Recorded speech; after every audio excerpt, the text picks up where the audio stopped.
Greetings Waiheke Island Nation. Here we are on Rothschild Terrace, about to walk down to Whare Tana Bay.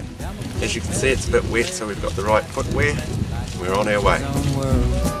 Got them city hillbillies and them green-eyed fillies looking up at me like I was Merle. And if we can't fool them all the time, it's alright with me, 'cause it's still my song, ain't nothing wrong, and I wasn't born in Tennessee. I was 7 and 10 years and hiding the fears behind the sound of the... Here we are at Whare Tana Bay.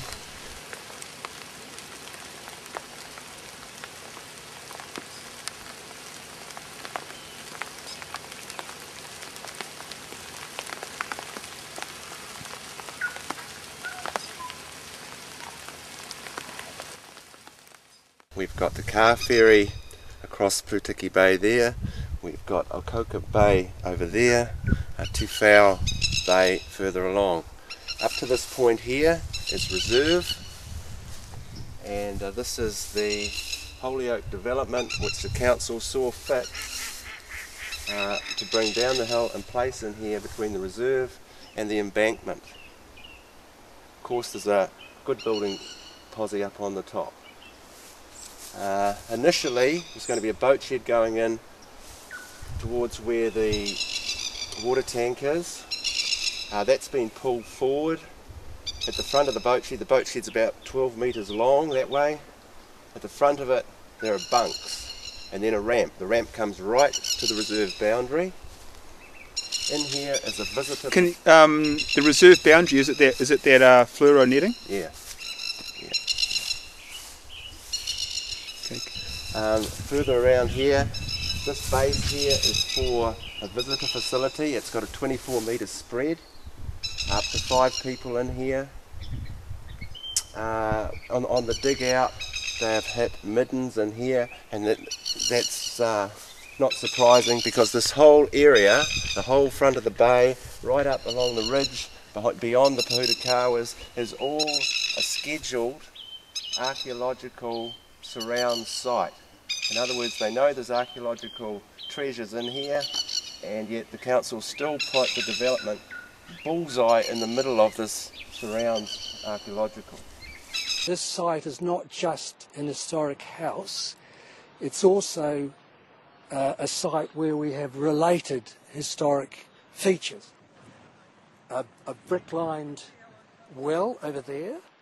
The Wits had a small graveyard on the point there, and the house we see today is largely a late Victorian villa. It's the oldest settler house on Waiheke Island. In my mind, I think all of these features need to be put together and called an historic landscape, and I find it very distressing that in the midst of this historic landscape we've got these earthworks. Protected foreshore yards. Yeah, they extend for 40 metres from the coastline here up to that ridge line again.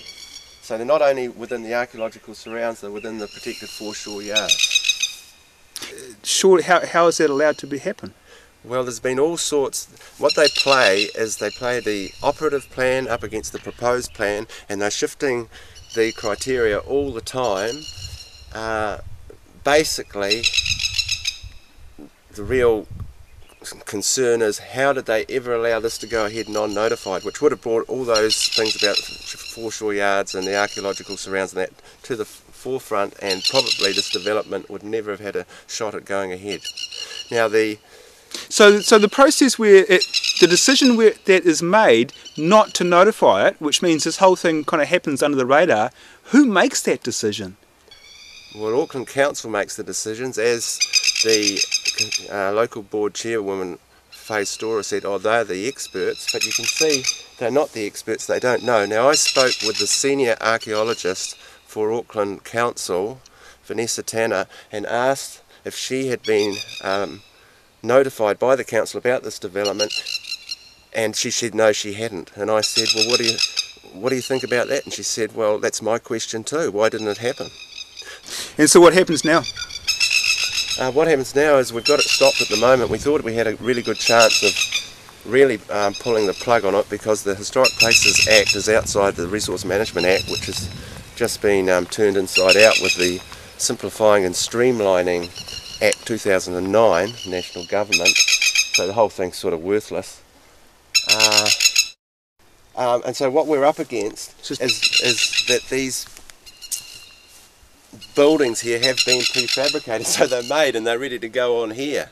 So how do you stop all this? Now, since the start of May, we've been asking Auckland Council about compliance issues to do with this development. We've gone all the way through to the head of compliance in Auckland City, Mark White, and we're just not getting any satisfaction. It's as if we've just been fobbed off, and we really want to know what they're going to do about it. Put it there, boy. We'll show these fascists what a couple of hillbillies can do.